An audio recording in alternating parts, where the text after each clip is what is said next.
मैं doctor Anjali Dubey Gideon history channel में पुनः आपका स्वागत करती हूँ।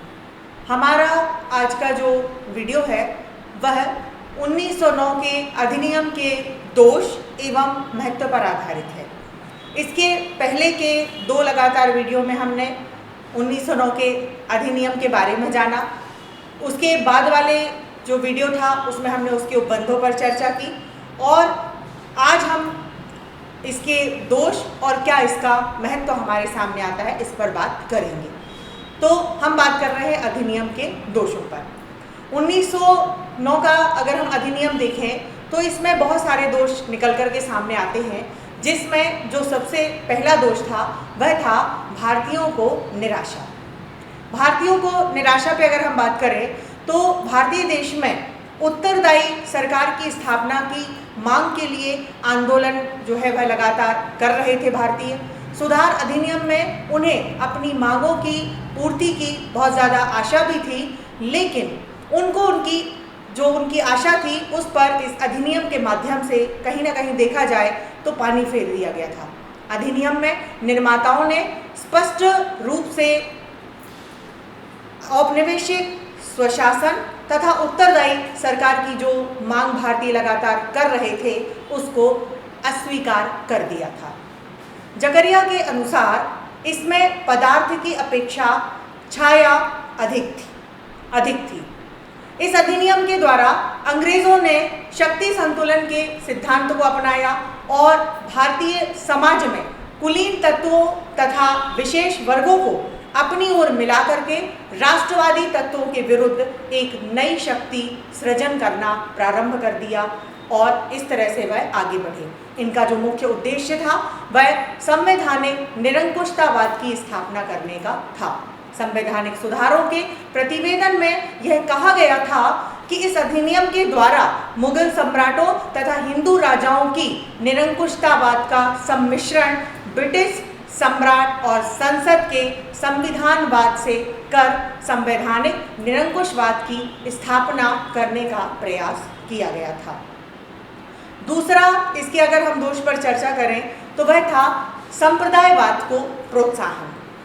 भारतीय राष्ट्रीयता के प्रभाव को अवरुद्ध करने के लिए अंग्रेजों ने देश के दो बड़े संप्रदायों के बीच फूट डालने की नीति को अपनाया था। अधिनियम के निर्माताओं ने जानबूझकर भारत में फूट का बीज बोया और सदा के लिए देश की एकता को भी भंग कर दिया गया। इसके सर्वप्रथम सांप्रदायिक तथा वर्गीय प्रतिनिधित्व को औपचारिक मान्यता प्रदान की और समाज के विभिन्न वर्गों तथा संप्रदायों में पृथकता तथा परस्पर विरोध कायम किया गया। यह भी इसका प्रमुख दोष था। इस कथन में अतिशयोक्ति नहीं होगी कि भारत में ब्रिटिश शासन की लंबी अवधि और देश विभाजन के लिए मार्ले मिंटो सुधार ही उत्तरदायी हैं। इस पद्धति की प्रक्रिया के रूप में सिख, हरिजन, एंग्लो इंडियन आदि पृथक प्रतिनिधित्व की मांग करने लगे और यह इस अधिनियम का सबसे बड़ा दोष शामिल हुआ। इसके बाद अगर हम अगले दोष पर चर्चा करें तो बात आती है निर्वाचन प्रणाली की। तो दोषपूर्ण निर्वाचन प्रणाली भी इसका दोष सामने आया। 1909 के अधिनियम द्वारा अपनाई गई निर्वाचन प्रणाली दो दृष्टिकोणों से दोषपूर्ण थी। पहला, मताधिकार का क्षेत्र बहुत सीमित था। केंद्रीय व्यवस्थापिका सभा के सबसे बड़े निर्वाचन क्षेत्र में केवल 650 मतदाता थे तथा सामान्य निर्वाचन क्षेत्र में औसतन केवल 22 मतदाता थे। प्रांतीय विधान परिषदों के निर्वाचन क्षेत्रों में भी मतदाताओं की जो संख्या थी वह 100 से अधिक नहीं थी। दूसरा, निर्वाचन की पद्धति अप्रत्यक्ष तथा कभी कभी दोहरी और अप्रत्यक्ष थी। फलतः मतदाताओं तथा प्रतिनिधियों के बीच संपर्क स्थापित नहीं हो पाता था और व्यवस्थापिका सभाओं के कार्यों पर मतदाताओं का कोई भी प्रभाव नहीं पड़ता था। इन कारणों से केंद्रीय तथा प्रांतीय व्यवस्थापिका सभाएं जो थीं वह सच्ची प्रतिनिध्यात्मक संस्थाओं का रूप नहीं ले सकी और यह भी हमारे सामने एक बड़ा दोष सामने आता है। 1909 के अधिनियम का जो अगला दोष है वह है प्रतिगामी अधिनियम। 1909 के अधिनियम द्वारा उत्तरदायी शासन की स्थापना नहीं की गई, बल्कि इसने ब्रिटिश सरकार के इस इरादे की ओर सूचित किया कि वह समस्त प्रतिगामी और अधिकृत स्वार्थों को अपनी ओर करके उनकी मदद से राष्ट्रीयता की शक्तियों का हनन करना चाहती है। गुरुमुख निहाल सिंह के शब्दों को अगर देखें तो निहाल सिंह जी के शब्दों में इस अधिनियम के द्वारा ब्रिटिश सरकार ने अपनी ऐसी कोई चेष्टा नहीं की जिससे पता चलता हो कि भारतवासियों का अपना शासन आप करने का निर्णय का थोड़ा सा भी अधिकार सरकार प्रदान करना चाहती थी। प्रांतीय सरकारों पर केंद्र का नियंत्रण पूर्ववत बना रहा और सार्वजनिक सेवाओं से भारतीय वंचित किए जाते रहे। यह इस अधिनियम का प्रमुख दोष हमारे सामने आता है। अगले दोष की अगर हम चर्चा करें तो वह है केंद्रीय व्यवस्थापिका में सरकारी सदस्यों का ठोस गुट। केंद्रीय व्यवस्थापिका सभा में सरकारी सदस्यों का बहुसंख्यक गुट देखने को मिलता है। उनकी उपस्थिति एक सैनिक पंक्ति के समान थी जो सरकारी और गैर सरकारी भारतीयों के बीच एक स्थायी रुकावट के रूप में कार्य करती रही। वस्तुतः वे सरकारी गुट के रूप में कार्य करते थे। वे अपनी इच्छा के अनुसार वोट नहीं देते थे। सरकार की अनुमति के बिना वे ना तो प्रश्न पूछते थे, ना कोई प्रस्ताव पेश करते थे। मतदान की स्थिति में उन्हें सरकार के पक्ष में मत देना पड़ता था। पुनैया ने सरकारी सदस्यों के कार्यों के विषय में टिप्पणी करते हुए लिखा है कि गैर सरकारी सदस्य कितनी भी वाग्मय वार्ता और कितनी भी तर्कपूर्ण तथा प्रौढ़ तर्क क्यों न दे दें, जब मतदान का समय आता था तो खामोश सरकारी गुट आधमकता और निर्णय उनके विरुद्ध कर देगा। ऐसी स्थिति में निर्वाचित सदस्यों की उपस्थिति एक मखौल बनकर के ही रह गई थी। अगले दोष पर अगर हम चर्चा करें तो वह है प्रांतीय व्यवस्थापिका परिषदों में गैर सरकारी बहुमत का एक मखौल उत्पन्न होना। प्रांतीय विधान परिषदों गैर सरकारी सदस्यों का बहुमत था, लेकिन इनकी कोई व्यवहारिक उपयोगिता नहीं थी। गैर सरकारी सदस्य दो प्रकार के थे, निर्वाचित या नामांकित। नामांकित गैर सरकारी सदस्य एक तरह से सरकार के पिट्ठू थे और बराबर उन्हीं का समर्थन वह करते थे। अतः निर्वाचित गैर सरकारी सदस्य व्यवहारतः अगर हम देखें तो वह अल्पमत में ही थे। इसके अतिरिक्त गैर सरकारी सदस्य परिषदों की बैठकों में बहुत कम उपस्थित होते थे तथा उनकी कार्यवाही में वह दिलचस्पी भी कम ही लेते थे। प्रांतीय परिषदों की अत्यधिक सीमित तथा मर्यादित शक्तियों के कारण गैर सरकारी सदस्यों को उपयोगिता जो थी वह और भी घट गई। उन कारणों से प्रांतीय परिषदें रबर की मोहर बन गई जो सरकारी आदेशों को केवल औपचारिकता प्रदान करती थी। अगला दोष जो इसमें सामने आया वह है विभिन्न संप्रदायों मतदाताओं में असमानता। सभी संप्रदायों के मतदाताओं को समान अधिकार प्रदान नहीं किया गया था। हिंदू मतदाताओं के लिए ऊंची योग्यता रखी गई थी, जबकि मुस्लिम मतदाताओं के लिए अगर हम योग्यता की बात करें तो वह बहुत निम्न योग्यता रखी गई थी। मध्यम वर्गीय मुस्लिम जमींदारों, भूस्वामियों, व्यापारियों तथा स्नातकों को मताधिकार प्राप्त था, जबकि इन्हीं वर्ग के गैर मुस्लिम मतदाताओं को मताधिकार से वंचित कर दिया गया था। इस प्रकार अधिनियम ने बहुसंख्यक हिंदू संप्रदाय के साथ घोर अन्याय किया था। यह भी इसका एक बहुत बड़ा दोष सामने आता है। अगले दोष पर अगर हम चर्चा करें तो वह है निहित स्वार्थों को महत्व देना। केवल मुस्लिम संप्रदाय को ही नहीं बल्कि समाज के विशेष वर्गों तथा निहित स्वार्थों को भी प्रोत्साहित किया गया, जैसे जमींदार, वाणिज्य मंडल, भूमिपति इत्यादि। ये निहित स्वार्थ सरकार के हाथ में एक तरह से खिलौना था जिसका प्रयोग वह राष्ट्रहित के विरोध में करती थी।